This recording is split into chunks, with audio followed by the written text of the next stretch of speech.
The copywriting rule I follow is never ask a question in a headline or a crosshead that could be answered no. I've been told that that's like a number one public speaking lesson, right? If you're standing up in front of an audience, don't ask. We do an Exit 5 event. I'm like, how many people are Exit 5 members? And 3 people raise their hands in an audience of 1,000. Don't do that. It's not about never asking a question. Questions are really great tactics to use in your copy. It's about not asking a question where it can be a yes or no, because the goal of copy is resonance, it's agreement, it's drawing people through your messaging and saying yes and drawing people in. The moment you ask a yes or no, if you get a no, you stop, right? If we want to keep a question, maybe we could rephrase this. It could be, how many times have you done this? Because then I'm thinking how many instead of yes or no.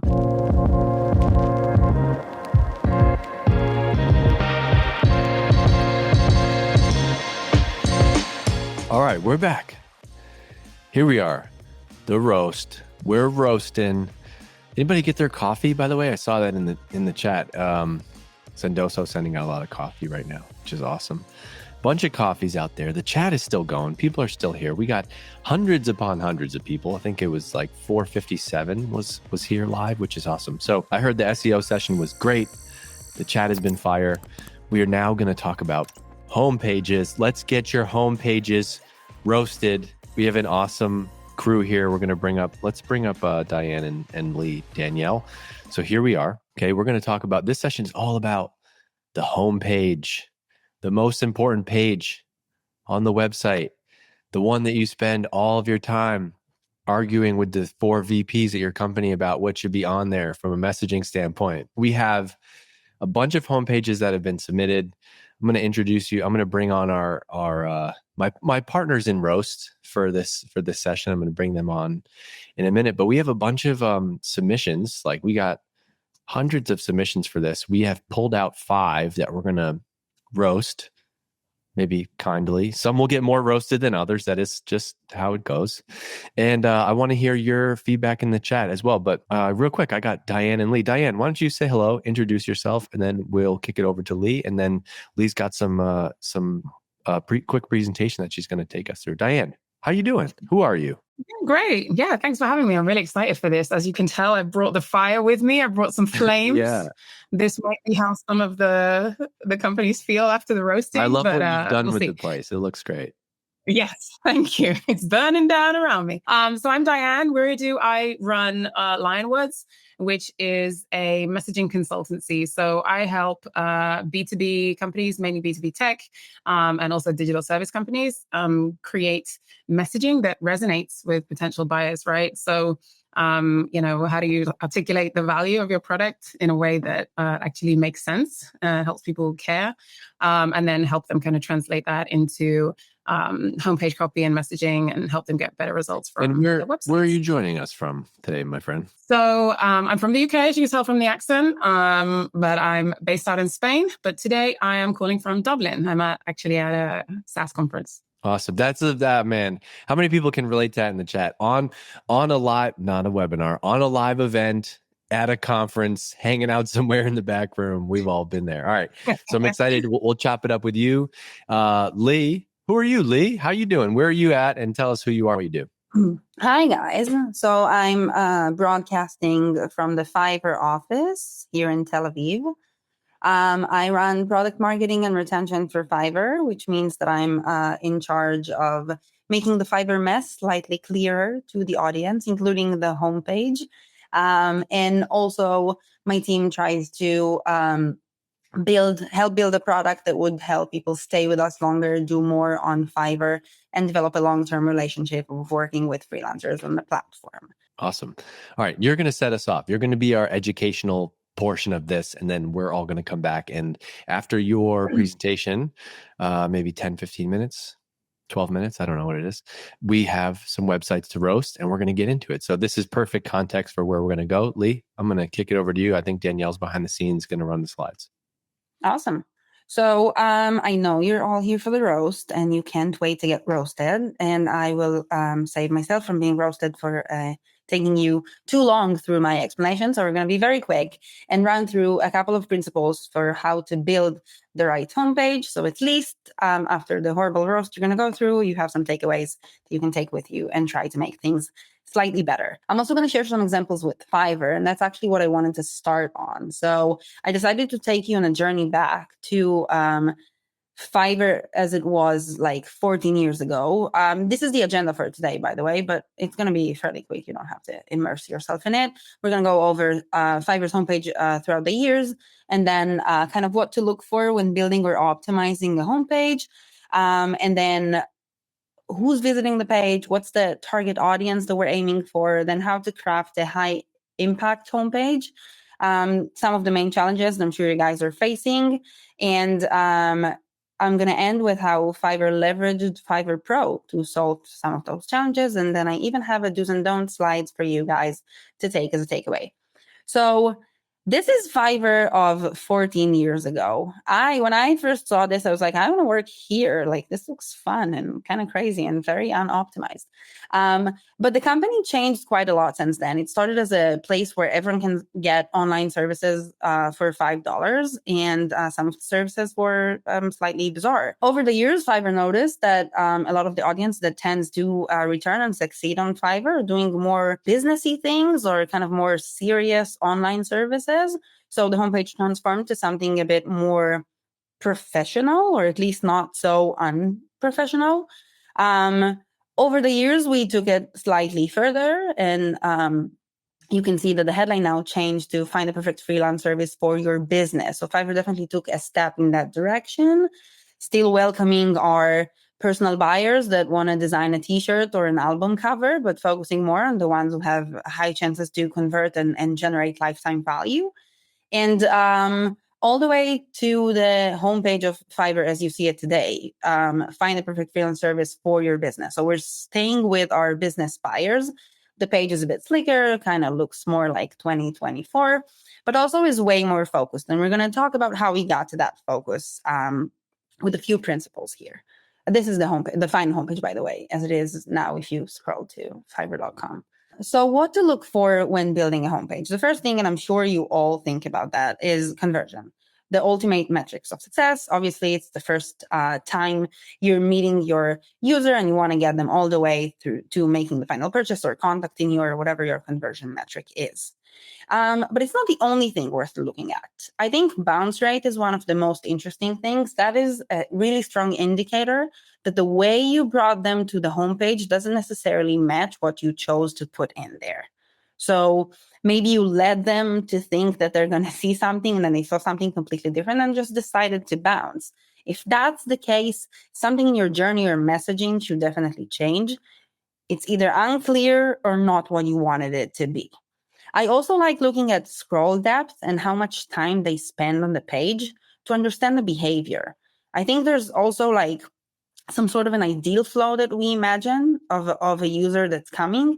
And if they find themselves spending more time on areas where we didn't want them to be, then maybe it's not as compelling as we thought it would be, or the story we're trying to tell is kind of coming across differently. And then think of what's your optimal scroll time. Like there's forever on a homepage is also not an amazing result, right? You want them to spend a decent amount of time getting to know you, but then you also want to know that they found what they were looking for.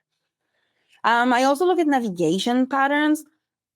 I think that's a super good way to know what they came for. So if everyone's clicking on about and then about us, then you didn't do a good job explaining what this company is. Or if your solution thing is the most clicked on, maybe open it up, put your solutions out there in the first fold and save them the click, right? So what people do on your page will help you understand what they're trying to get from you and maybe save them some time and save you some lost traffic that is getting lost. Hey Lee, one question in the chat. Can you share what you all use to get scroll depth? Someone mentioned full story is one. I'm curious to what you use with. Yeah, the Fiverr one wouldn't help you. We have a lot of in-house measurement tools for that. But maybe other people want to share in the chat what they are doing for scroll depth. Yeah, sorry that I don't have a better answer. But yeah, I see some answers in the chat. I hope you guys are following too. Hotjar seems to be everyone's favorite. And then the last thing I wanted to talk about is user demographics. So what do we know about the people that come and what do we know about the people that convert? And do the ones who convert are the ones we were trying to convert? I think in general, it's worth thinking about who's visiting your homepage. So the first thing to keep in mind is that depends on how mature and progressed your company is, but probably not always lead to the homepage. The more advanced you'll get, the more you'll have paid channels that lead to specific landing pages or have tailored messages for other audiences. Fiverr has tens, if not hundreds, of landing pages that connect to different campaigns. And Gabby from Fiverr is going to talk to you about those later. But that means that the traffic that's left for the homepage is a bit generic and kind of arbitrary at times, right? So it's people that come from organic search, meaning they knew your name, the name of your brand, or something about you, or it's link-based traffic. So someone gave them your link, they read a PR article about you, some sort of partnership or share of your link. They could be direct, so they knew you so well that they typed your name with a .com after it and got to, to your homepage. Or they can be returning ad traffic or a result of out-of-home campaign, meaning they heard about you through your channels out there, but it took them some time to digest, and then they thought about you later, looked for you organically, and landed on your homepage, okay? That's kind of a broad range of people. And I think that what they all have in common is that their intent is very far or unclear, at least not through the channel that they came from. So you have to do a good job explaining to them your basics. Some of them know more, some of them know nothing, but this is the most like generic traffic you will get. You can get specific in landing pages, but you can't get specific with those. You have to first let them know who you are. So crafting a high impact homepage is an art and a science together. But the first thing I have to say is you have to test. There's no way to know based on a gut feeling how the audience is going to react to one change or another. And I think A/B testing is super important when it comes to homepages, but it's also tricky. I think you should test the page as a whole and not every component separately. Because if you would test every component on its own, you would probably optimize that specific component to conversion. But then if you have a page with 7 conversion optimizing components, then it's a super annoying page, right? Something needs to be delightful, compelling, tell a story without having a click at the end of it. So I think the composition of the entire page together is what's worth testing. It means that you'll be slower to make changes because you want to change fold by fold or like little aspects and check how they impact the entire page. But to me, that's the way to go. Try to get user feedback and be insight driven by simply talking to your user. Talk to random visitors and talk to heavy users at the same time because the page is somehow catering to both. And they probably need different things, but you can find a way to not harm both of their intentions and get what you need from each of them. Survey is another good way to get direct input from your audience. I wouldn't even be shy giving up some real estate to get the insights you need, at least for a temporary while. Prioritizing the first fold, I think you all know it, but you probably, for some of them, will only get this. So if they had bounced, just make sure that they saw what you wanted them to see and the very quick chance that you had. And it's usually one sentence written in bold letters. So just make sure it's the right one. Feature placement is something I wanted to talk about because I honestly wanted to just strongly advise against it. I know you must be excited about new things that you have, but they're not new to your first-time users. Everything is new to them. There's no point in talking to them about specific features or something specific you want to promote. They came to hear about your company as a whole and understand what you're about. And the fact that you just built something doesn't really matter to them all that much. And then the last is user-centric approach. When you try to think of your one big sentence or sentiment, so just try to think about what's in it for the user and try to phrase it from their perspective, right? What's in it for them? What are you going to do for them? Not what you're all about or what you came to do, but look at it from their standpoint. So let's talk about challenges a little bit to make sure you all feel as supported as you should just before we roast you. So the first one, and I think we touched on it, is one page for everyone. There's a really broad audience out there with different levels of knowledge about your service and different intent, and you have to somehow cater for everyone. That's hard, and we're going to talk about how Fiverr solves it in a sec. You want to be making sure you're guiding users through, right? So you're helping them find what they want quickly. You put the things that they probably came for in the first fold, but you also want to make sure they read enough about you and you guide them through to the sections that you want them to experience. So there's a challenge of how much to lead them and how much to let them explore on their own that I'm sure you're all playing with, and that's a pretty frustrating balance. I think balancing conversion versus the entire page, like we talked about in the testing section, is super challenging.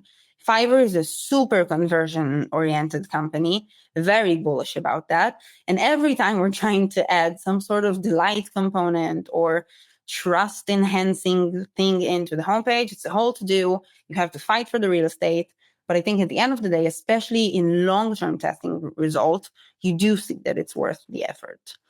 Above default content is your most important thing. It's what everyone's going to see, but you also probably want to put the call to action in there, the one thing you want them to do.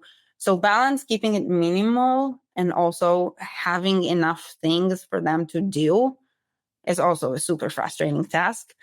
And then the last thing is measuring long-term success. So you want to be agile and quick on making changes in your page, but you also want to measure long-term conversion. And not only if someone bought or clicked, contact us, but was it the right person? Did we end up growing them to have long LTV because we convey the right message from the get-go? So I think balancing quick iterations of change with long-term tests is another thing that we all have to keep in mind all the time. Fiverr is challenged by all of those things, but I think the first one was the most challenging for us. Fiverr has an unbelievable number of visitors yearly. We're talking 4 million users a year, not to mention the millions that just come to see the homepage. And we had one page to cater for everyone. But as you saw, through the years, Fiverr progressed to be more of a business solution for businesses that need professional services done. And those businesses got bigger over time until we got to a point where we felt like we couldn't provide the individual buyer that comes for a t-shirt or a professional presentation through the same page and the same service that is needed for a business like yours. I'm sure that when you see Fiverr's homepage, it might be compelling to some of you. It has a feeling that you're going to get something done quickly, but I'm not sure it conveys enough confidence that you're putting your money in a premium service that's going to give you what you need. And we felt like the gap between those populations is becoming too big that we have to do something about it. And we created Fiverr Pro, which is a different offering on the same marketplace of Fiverr, but with vetted talent and more support that businesses need. And that resulted, of course, in its own homepage. So it allowed us to separate the audience, at least in some way, based on business size and the depth of the business intent, to make sure that we're able to offer the services that businesses actually need, but also put them front and center in our homepage. So Fiverr Pro, and I'm sure you guys will relate, should be way easier and more approachable to businesses like yours, right? When you're thinking about working with freelancers, I'm sure there's many concerns about their quality, but also about how am I going to find the right one and who's going to manage to work with them day to day. It's almost like a new employee, but they don't sit here. So project management is something that we knew our audience is going to need. And that's one of the services Fiverr Pro offers. In addition to that, we're offering money back guarantee, which is another USP we just had to have on our homepage in order to convert businesses that come with true intent. So if you want to pay something that's fairly expensive for an online service with someone you haven't met, you need to know that the risk is somehow mitigated and that Fiverr has your back. And that's what Fiverr Pro was set to do. So we offer money back guarantee project management, and also AI matching services, cutting edge technology that is not necessarily needed for the personal buyer that's coming for a album cover or a wedding invitation, but definitely needed for businesses who are trying to grow and go for the best option and use their dollars in the best way they can for growing their business. So by creating Fiverr Pro, we basically decided to ignore the first challenge or give in to it and say that we no longer cater for everyone's needs with one homepage, and we just have to separate and offer different USPs that can be a more appropriate entryway to the Fiverr marketplace, but also offer services that are going to create longer term lifetime value with those customers. So just to wrap us up, by the way, talking about Fiverr Pro, question to you guys. I think you're the classic audience for Pro. When you're looking at the two homepages now, which one do you feel will convert you better? The top one is Fiverr. The bottom one is Fiverr Pro. Interesting. I see votes here and there. Top, two, bottom, Pro. Okay. Kind of. What does the data say? Well, that's the real answer. Do you know? Okay, so the real answer is that the Fiverr Pro should leave on, and it definitely helps convert better businesses, but of a certain size. So the people who voted 1, I would take a guess and say that you have under 5 employees. The people who said 2 probably have more based on data, or at least it's not that decisive, but at least budget size and company size indicate that if you're above 5 to 10 employees and you're working with higher budgets, then the bottom page converts way better. Not only because of the page itself, but also because the services that Fiverr Pro offers makes it much easier for businesses to decide to go for freelancers. I'm going to just end on that, some do's and don'ts for the future, and tons of empathy for all of you trying to optimize your homepages, navigating many different challenges and resources. But consider a homepage as a comprehensive page. Like, look at the page as a whole. Remember that hopefully they will scroll down, and then it's one experience, and some parts need to be delightful, others need to be a bit more pushy, but try to keep it a balanced experience in general. Introduce your primary value proposition in the first fold. Remember, there's a bounce rate, you're going to lose some of them. Use the opportunity you have to get what you need. Focus on what's in it for the user. Don't be so self-centered. Even if you have an amazing new feature, they probably don't care that much. Include elements of delight to engage users. Place CTAs top and bottom, obviously, and ensure messaging aligns with the broader user experience. So please don't bring them from a marketing campaign that has a amazing, funny look and feel, and then land them on a super boring page that's insanely professional and has nothing to do with a campaign that brought them, that results in a bounce rate. And then don't test each section separately. We talked about it. Don't overwhelm them with features and news. Don't overly sell or be aggressive. They already came. So you've done the hard part. You brought them to your page. Now be slightly nicer. And don't overload the first fold with too much information. Again, this is your one shot to not blow it. So keep it kind of simple. And I think with that, we are ready to start roasting. Hey, before we do that, I want to bring in Diane, and I want to get your opinion on this, because anytime we talk about homepages and website messaging, I see this question come up, and I'm curious to hear you, Diane. Sure. Since this is in your wheelhouse, companies that sell to multiple personas, right? I think that often comes up inside of a company. It's like, yeah, we don't just sell, this hat to bald 37-year-old dads in Vermont, which would be my ICP, right? We sell to like these 4 or 5 personas. And I think typically that's also a source of a lot of friction internally, because then you have like different business owners, and like this person has a revenue number on them. They feel like the homepage isn't giving them enough love. There's lots of things. How do you help a brand, or how would you give someone here like navigate that challenge internally? Yeah, of course. Firstly, that would be a crazy bad ICP, right? Well, so dialed in. Bad for you. Bad for you, not bad for me. No, the buyer persona, I'm not even going to get into like how much I hate those types of buyer personas. We're just like this person who lives here, but we'll get into that, because the first thing I think to say is, when you're targeting multiple ICPs, like your homepage obviously cannot do the job of speaking to them all in, you know, in a way that really, really resonates across them all, right? That's what your landing page is for. Like we said, the homepage is your storefront. It's got to do a lot of work and it can't do magic. And so what you need to do in that way is look at this as there has to be a pain point. There has to be a point of friction, a point of overlap across those audiences. And you have to do a lot of that deep work where, like we talked about, going beyond to the ICP, going beyond the industry and looking at like, what problem are you solving for all of these, and find that missing link to put in that hero. But then your homepage really has to do that job then of funneling those people directly to that place where they can get the information that really speaks to them. I mean, you know, if we think about, I mean, there's so many right now. I'm trying to think off the top of my head. I know, like Loom, right?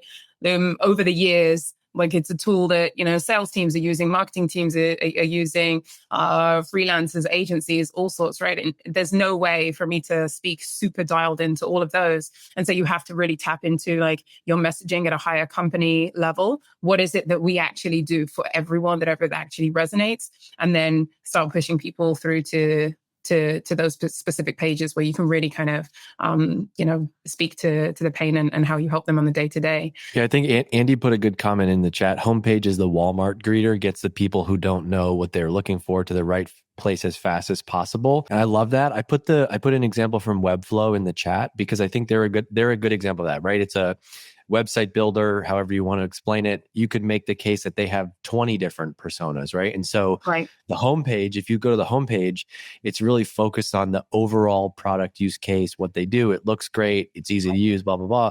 But if you go to the top at the navigation, they have a drop down that has product. And so that has all of the like elements of the product that they have. But then if you go to solutions, you'll see Webflow for enterprise, Webflow for agencies, Webflow for freelancers. And so I think that's a really good, you know, model to think about. Like, homepage greets you, gets you to the right location. You're going to have other product and solution pages that are going to take you to something more specific for you. Yeah, I mean, this is the key. This is the key of messaging, right? Like, if as a company you cannot simply say what it is that your product does, if you can't boil down your value proposition without going super deep into ICP, then you have a problem. So you need to take it a layer back and say, like, what is it that we do before we start tailoring? Because you can't tailor every single pitch to everyone individually. You need to have one key message. I call it like an OKM, right? So like, what's the one key message? Okay. Is it time to pull up these websites? Okay. Here we go. Let the roast commence. Okay. Give me the keys here. Let's see. I'm gonna do this. I have to say, while you're getting things up, Dave, like a little disclaimer, I have a love-hate relationship. I know I've gone all in with the fire, but I do have a love-hate relationship. So it's like, you know, be aware that we don't know all of your data. We don't know all of the conversion. I think we asked a bit of information, right? So we got a little bit of insight. But you know, you have to kind of take these things with a pinch of salt as well. We're giving you our expert opinion. Yeah. Right. Can you see this first website up right now? Yes. Okay. You can. It's small. I'm going to get it up on a second screen as well. Okay. All right. If you want to follow along at home, it's amplemarket.com is the first site that we're looking at. And these have all been submitted by people who have, you know, we didn't just comb through the internet and find random websites to give feedback on. All right. So, all right. Who wants to kick this one off with some feedback? Well, we're starting with step into the future of sales. Let me give you the you might see my spreadsheet right now, but so they sell to B2B sales leaders and C-level and founders. They get 20,000 visits a month. That's pretty good. They're a sales platform designed to help sales teams automate and optimize various aspects of the sales process, particularly outbound lead gen and outreach. All right. So one question right away. There was a question in the chat about video above the fold, front and center. Do either of you have a strong opinion about that? So it's interesting because my screen, it's like kind of half above the fold and half down as well. So there's also another question of like where things sit and the device people are on as well. So I wouldn't consider this to be video above the fold. Like if it's below the headline and the value proposition, you've got like I think that's below. It's like the first scroll kind of for me to get there, which like it's fine. I'll dive in, right? Just wanted to add my take on videos. I like videos on homepage, but please autoplay. Like, don't waste a click on okay, I'll see your video. Just let them start playing. And if it's compelling enough, then people will stick around. Yes, that's fair. That's interesting. So this kind of, let's look at the headline and subhead first, right? So for me, the first thing personally is like, I'm feeling a lot of like buzzwordy, right? So we've got like empower reps, we've got grow revenue, which is like everybody says this benefit. We've got an all-in-one AI platform. This headline, it feels like it's more kind of investor led. It's like the future of, rather than really being like customer focused, right? So with our hero and our headline, like we do want to inspire, we want to build curiosity, we want to get prospects reading to the sub headline, but this feels like a little bit too in the clouds. Like, do prospects want to join this future? Like, what does that even mean? I do kind of like that eyebrow copy space, like the future of the sales manifesto. I've just clicked through to it. And, it leads to this kind of story where they've got this storytelling manifesto. So, maybe those who care, like, would actually click through. But then that's where I keep that future. Like, the people who want to know about your storytelling, the manifesto, what it is that you're trying to do. But I don't know if I would put that in the hero. If we read through this headline and subheadline combo, it could be any platform, right? Like, step into the future of sales, empower reps, uncover opportunities. Is that sales enablement? Is it a prospecting tool? Is it sales analytics? So what I would love to see here is just a little bit more clarity. Like, I often talk about the rule of 4 in the hero. I want to see, what do you do? Who for? Why should I care? Can I trust you? Right? So we've got some trust there in terms of like the social proof. But I'd love to see a little bit more. Like, I have to kind of scroll to see that there, this AI, the sales copilot. I'm not sure if a copilot is a sales copilot. Is that a category now? Like, has anyone else? Yeah, it must be. I think there's a lot of tools popping up in this space, in the like AI sales outreach space, and a lot of them are being positioned like that. I think I agree with your comments on the copy. I do actually like the human plus AI. I do like embracing that. I think it's like clear that the company is taking a stance of like, it says to me, like, you're not just going to use our tool to like spray and pray. It's not going to be fully automated. Like, we still want to use your sales team as a part of this. I do think there's some value to having that message there. Dave, I'm more cynical than you. I read it and I was like, I'll take a wild guess. The target audience are salespeople. And then you wanted to write the of sales is AI, but then you were like, oh, I can't tell my target audience that they're going to be out of jobs in a second. So I'm going to do human plus AI. Like, why not? You guys can stay. So to me, it feels like, I love it. Yeah. I was like, I appreciate that, but like, let's talk about how AI is helping them instead of like ensuring that their place is safe for now. Yeah, the reason why I'm giggling is because I think sometimes I'm just a very like, happy-go-lucky American, and I've worked with so many marketers in like Tel Aviv specifically, and I'm like, yeah, you're right. That's what you would say. You're more skeptical of this nonsense than I am. I agree with you. Okay, fair. Can you guys still hear me? Because I'm being pulled backstage. I can hear you. Yeah. You're here. You can hear me? Yeah. Can you see me? You're here.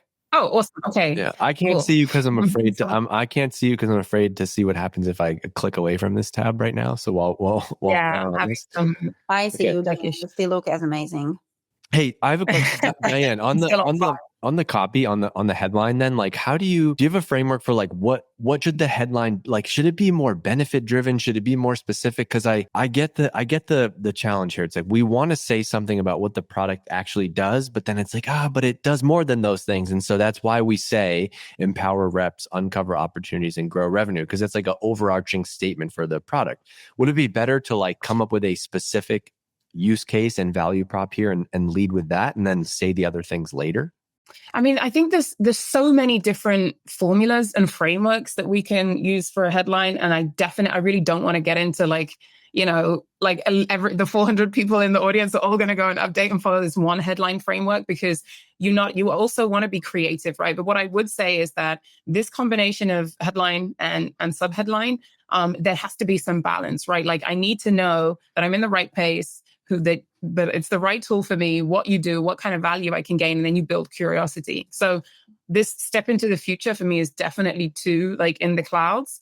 But if that is something that you want to go for and kind of like, okay, we want to talk about this mission, you can use a copywriting framework for that, but then we want to bring this down into earth in the subheadline and get really specific about what I can get and what you do, right? And then you might want to put the category in there. So I know a lot of earlier stage startups use the kind of formula of like, okay, we're the this for this in the headline, which is fine, but obviously there's no creativity there. So it's fine to be creative in the headline, but I think what's more important than frameworks is just ticking those boxes and making sure that when people land here, like Lee said earlier, like really don't waste this like initial space. I also want to comment on the visual of the video and then the visual before. So after that, so you scroll down a little bit, which is great. I think do that. Mm-hmm.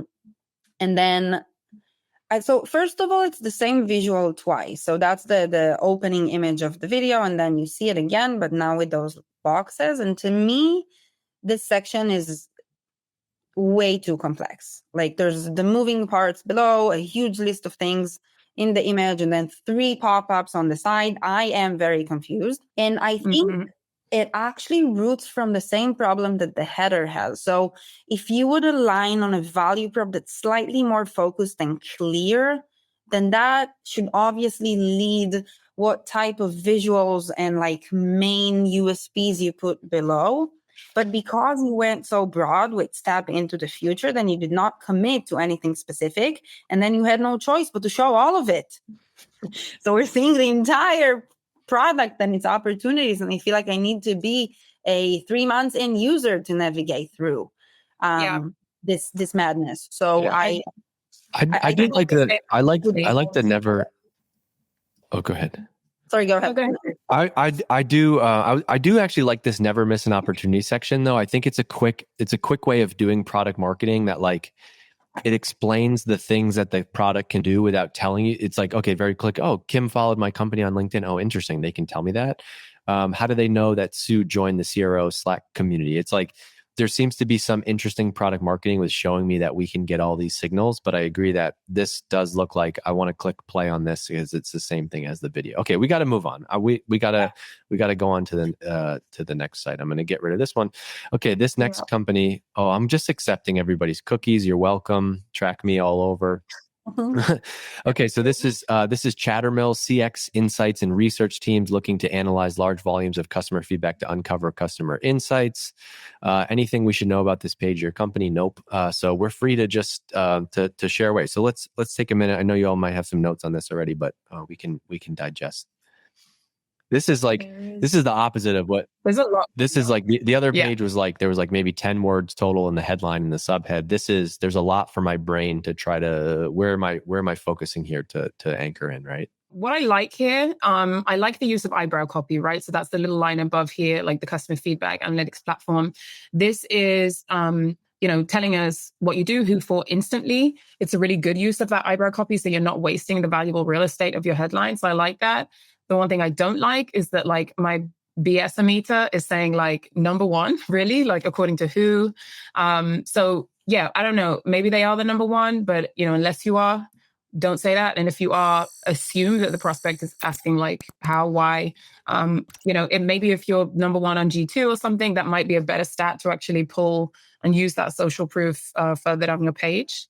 But I think this is a strong hero overall.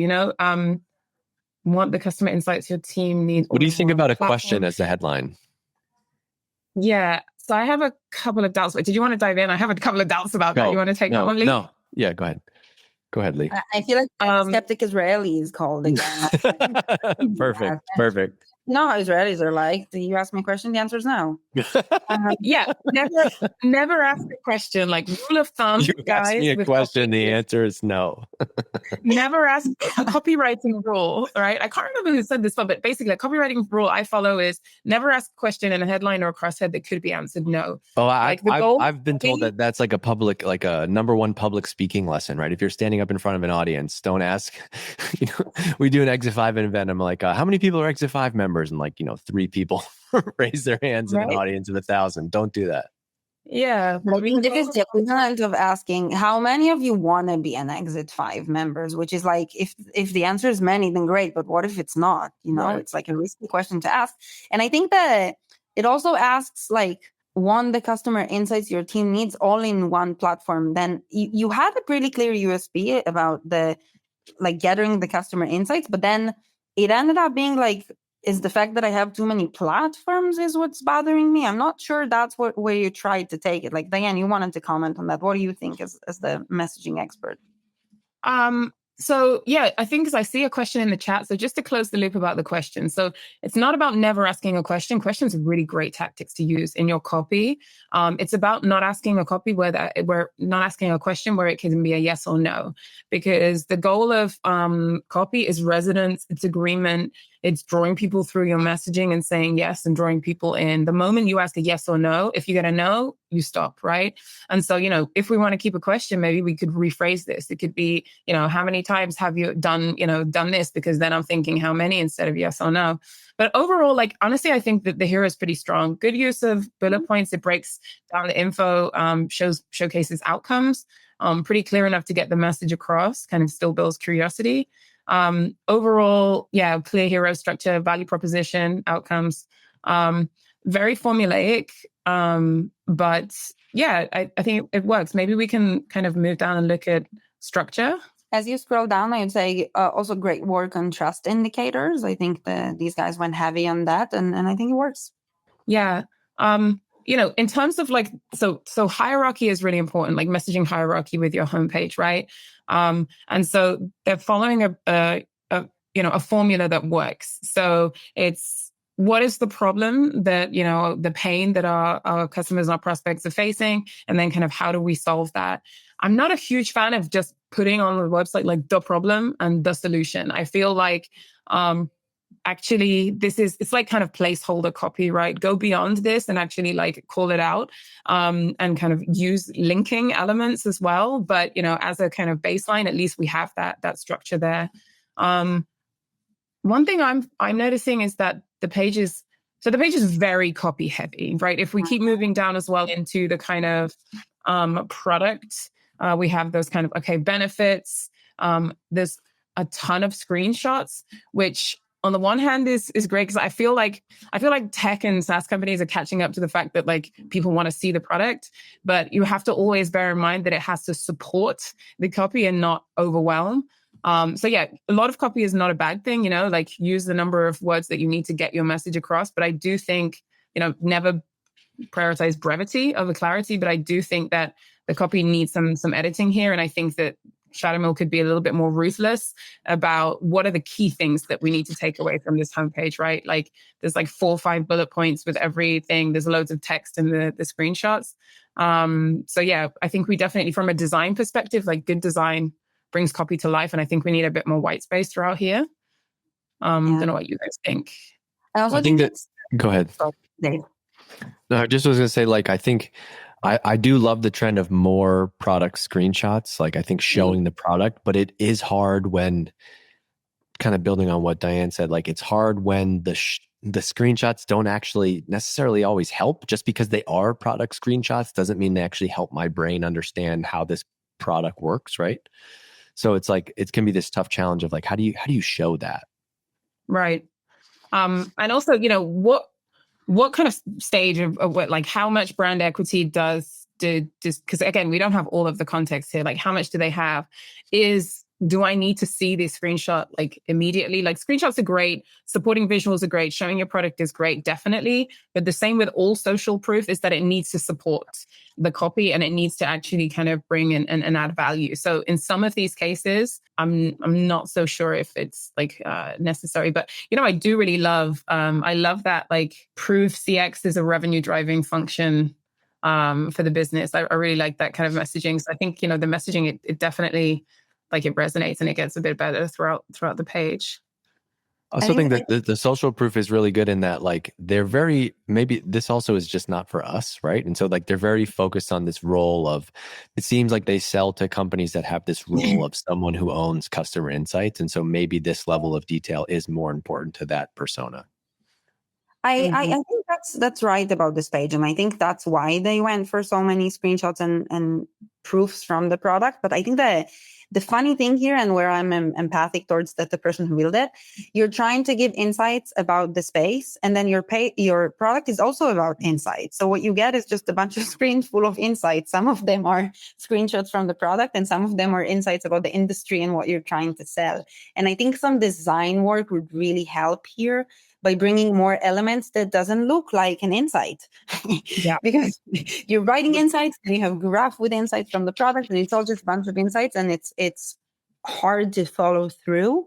So to me, dialogue design for sure. Yeah, it's insight. Yeah, I mean, if we think back to like Amplemarket, we saw, right, we had, we gave some feedback on the copy, but their design was awesome. Like stronger design here and branding would really bring this page to life, because the copy is fairly strong. But I would love to see a bit more specificity on some of these claims, like early, save hours spent on manual analysis. Okay, great.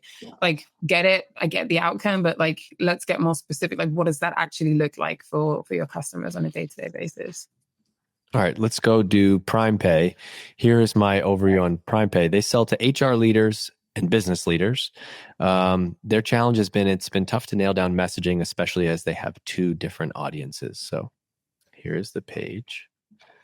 Modern HCM software for people-centric business. Simplify payroll and HR. Unleash work. Take a tour. Talk to sales. This one makes me want to cry a little bit. It's okay. That's what we're here for. That's what we're here for. All right. There's a lot to say about this hero. So modern HCM. So this headline is what I would refer to as like placeholder copy. It's like, it kind of reads a little bit like that, the first draft, we're trying to get the basics down on, brainstorming what we do, who for, but it shouldn't make it on the page. Like, we need to get better and like push ourselves a little bit more with our value proposition. So I think in theory, you were asking earlier, Dave, about copywriting formulas. In theory, this formula can work. Like, it's a good formula. Product for persona. But two important things to consider. The product, these two elements need to be super dialed in. So the product or category, it has to be super established and clear. Shouldn't leave any room for doubt, right? So modern as a qualifier for a software, I don't think is strong enough or clear enough. Like, I would hope that all software is modern. I'm not going to like hire an ancient software. And then the who for also needs to be super dialed in, because you're not going to be you don't want to call out people-centric business. Like, who is that? What does that mean? Or what's the opposite? Is it if you're not, are you not, like, who's not a people-centric business, right? Right, exactly. So, if we were talking, okay, I'm CRM for accounting firms or CX teams, or like, the Chattermill example, they had this formula, so it worked. But I would definitely kind of want to dial that in a little bit more. And then the H2, like, I hate the word unleash. I want to remove it from the planet. But we've got the beginnings of a value prop here, right? We've got simplifying payroll and HR. So I've got some more insight, but simplify how, right? So brevity, like, favored over any like real value. Like, what does unleash work mean? Like, our HR leaders sat at their desk, are they saying, man, I wish I could have a software that would let me unleash work? No. So if you ask that question, like, I think there's a lot more that can be done. But I'm going to pause, because I think I went a bit too hard on the roast there. I don't know. I'm not going to put a super positive spin on it, but I'm just going to say that I think the two they mentioned that they're challenged by the two different target audiences. I don't think they're that different if you go to the problem you're trying to solve versus who you're solving it for. So if you drop the need to say a solution for payroll teams or for HR team, and just talk about who you are, like a centralized place to handle HR and payments, then both of them are going to care about it. So I think in that case, if you don't have anything smart to say about your audience, just don't say anything about them. Just talk about the solution and what it can do for them. Yeah. And again, like, it's a start, right? So, the good thing, if we're roasting you and we're going hard, is that you can optimize. There's a lot to improve. I'm just trying to put a positive spin on this. So we have a GIF, like a screenshot kind of GIF thing that just like zooms in. So GIFs, we're going to use them, like, they have to add value. This doesn't add value, so it's not doing anything there. So I don't think. I want it to be a video. right? These guys have 16,000 clients. I know, that's crazy, right? That's huge trust builder. But then they've got, so I don't know, what do you think, Dave and Lee? This is almost a better headline right here. Look at this one. We make payroll and HR complexity disappear. Right? Okay, you got my attention. Oh, no audience problem. No, yeah, I like that way better. I also like the second GIF way better. Yeah, this one, it shows, and this is also this here. also explains the people-centric business thing. It's like, oh, I get it. People-centric meaning like you have a business filled with people. Like here, we're moving the org chart around. Like, yeah, this is good. Yeah, there's a lot of if we've kind of moving kind of into the value prop and who they are here with that, like we make payroll and HR complexity disappear, but the copy is still very we and us focused. Like I would suggest PrimePay team to go through, replace a lot of the we with you, like help actually draw out every time we say we, like we've packaged experience into this, we've built this platform, like draw out some of the gain messaging. There's a heavy focus on like the platform features without actually translating that into the kind of the capability for the user.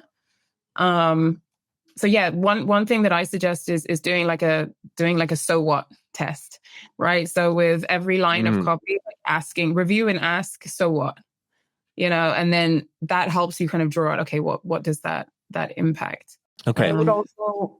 Producers are in my ear that we got to wrap up, so I'm stopping to share that. But keep going. Okay. Let's end with some. We can give some final insights and knowledge. Yeah. I wanted to build up on what Diane said and say that this test will be great for their list of USPs as well. They had like 3 main value props there, but they were very company centric. It was something like it's just fits, it's just right, it's just something. So they were talking about the product instead of talking about what's in it for the user or what's the value. And then I only read the 3 headlines and didn't read the paragraphs below. And now I know nothing. Damn. So we don't have time for any more. We should have gone faster. We can't do another quick one. No, it's okay. We gotta leave. It's better to end. Like anytime I'm like doing something with my kids and we're playing catch or playing a game, you got to end on a good one. End on a good one. End on a good one. We ended on a good one. That was great. I think it's also like there's a lot of things that we could talk about for each website that apply. I think I got a bunch of fundamentals out of you both that apply to any type of site.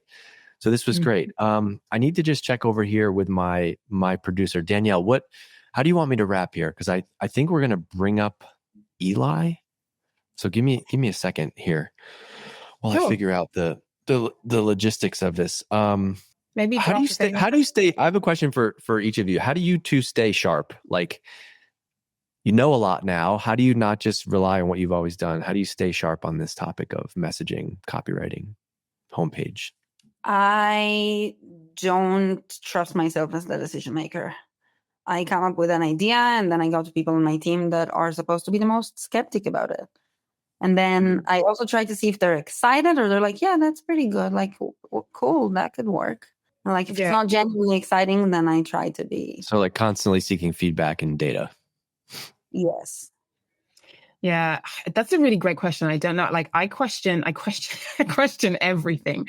Or like disclaimer with everything. I think there's this curve where you know nothing. And then the moment you start to think you know a lot, and then you're like, no, I know nothing again, because you just reach another layer of like unpacking, particularly with messaging and copy it's psychology, it's biopsychology, it's persuasion, like it touches so many things. Like sometimes your copy isn't the problem, it's your positioning, and then or it's the offer, or it's the go to market. And so, this was fun, but definitely like look at everything else. The words on the page aren't always just the fix, and it can be an indication of, something else. All right. Should we give away a full website redesign right now? Should we do that? Yeah, that sounds. Does anybody want to do that? Sure. Okay. Let's do it. Okay.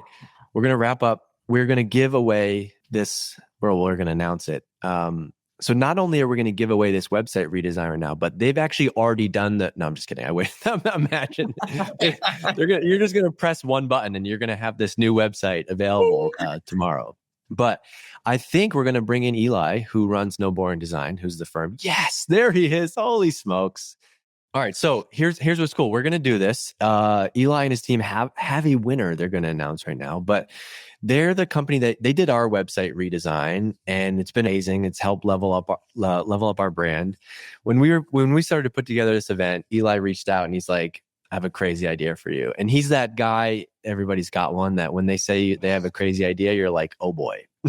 You're like, "What could this be?" He's like, "We're gonna fly a blimp over your house and he's like, we want to give away a redesign to somebody here. So Eli, quickly explain who you are, what NBD does, and then let's tell them who won this thing. This is cool. Yeah, Matt loves your setup, by the way. Are those lightsabers? They are, in fact, original lightsabers from the set. Yeah, awesome. The very first Star Wars. All right, over to you. Amazing, Dave. Thank you for having me. I'm super excited to do this, and it's been fun to listen in on the roasts so far. So, quick overview. I'm Eli Rubel. I run the agency No Boring Design and the agency Mattermade. No Boring Design focuses on website and brand building for iconic companies and high growth startups. And we also do production design, so like monthly retainers so that folks can get all of their design headaches solved with one solution. So that's the high level on us. Dave already mentioned we did the Exit 5 rebrand. It was a ton of fun. We've worked with companies as large as Dropbox and Yelp. And we're about to announce the B2B rebrand. So do a ton of fun work with a bunch of cool companies and very excited to give this one away. Drum roll.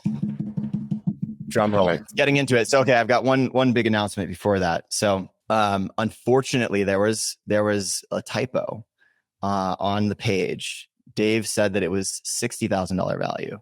We're actually bumping it up to $75,000 value, which includes up to 30 pages of design and dev. So it's even bigger than was on the site. We're excited about it. Amazing. All right. Now the drum roll. Do we have an Aaron O'Neill here? You must be from Aaron Qualtrics. Dun, dun, dun, dun, dun, dun, dun. Aaron O'Neill, you are the winner from Qualtrics. Amazing. Which that's amazing. There's a couple other there was an Aaron. They didn't get it. That's going to be a massive project. Okay. So you're Danielle messaged me and said that she just dropped off, but we'll send her a package. That's super exciting. I wish we could bring her up on stage and get the live reaction. Jonathan says he's willing to change his name if you want to switch, but that's amazing. Thank you for doing that. It's massive. And one more thing, Dave. So I know there are a bunch of people who applied and we're excited to win. And so Dave and I were chatting earlier and we worked out a special deal. So for the first 10 companies who book a meeting, and there's going to be a link in the chat here in a moment. First 10 companies who book a meeting with us, we're going to give you $20,000 off any full website project that's kicked off before the end of this year. So we wanted to make it more accessible for all the folks who are excited about getting their website and brand into a place that they're ecstatic about. And so $20,000 off for the first 10 companies that book a meeting. Love that. Amazing. Drop the link. They want the link. Put the link in there. They all say drop the link now. Elmo wants the link. Put the link in there. This is not boring. It's like a cash grab booth. Yeah. Okay. There's the link. You can book with them. This is amazing. Thank you for over delivering. I did not fully expect that message today. So that is awesome. You should also, by the way, content idea. I know you're big on writing on LinkedIn. You got like 20 messages about like your camera and your setup and your, what brand of the shirt that you're wearing. And so I think you should do a post breaking that stuff all down. I think that would be fantastic content for you. All right. Stay tuned. Follow me on LinkedIn for the shirt and camera. Go do that. All right. Well, Eli, thank you for popping by. Thank you for making this an awesome little add-on and giveaway. Thank you for everybody for hanging out. I'm not entirely sure about what's next because I'm more of an ideas guy myself. I'm not really in the details. But Danielle, we got product pages up next. Thank you for that. We got product pages up next. I'm excited. Today's been awesome, and I'm going to jump out of here, and I'll see you all soon. Eli, great job. Good to see you. Shout out to MBD. Likewise. Shout out to Lee from Fiverr. And Diane, that was awesome. All right. We'll see y'all later. Goodbye.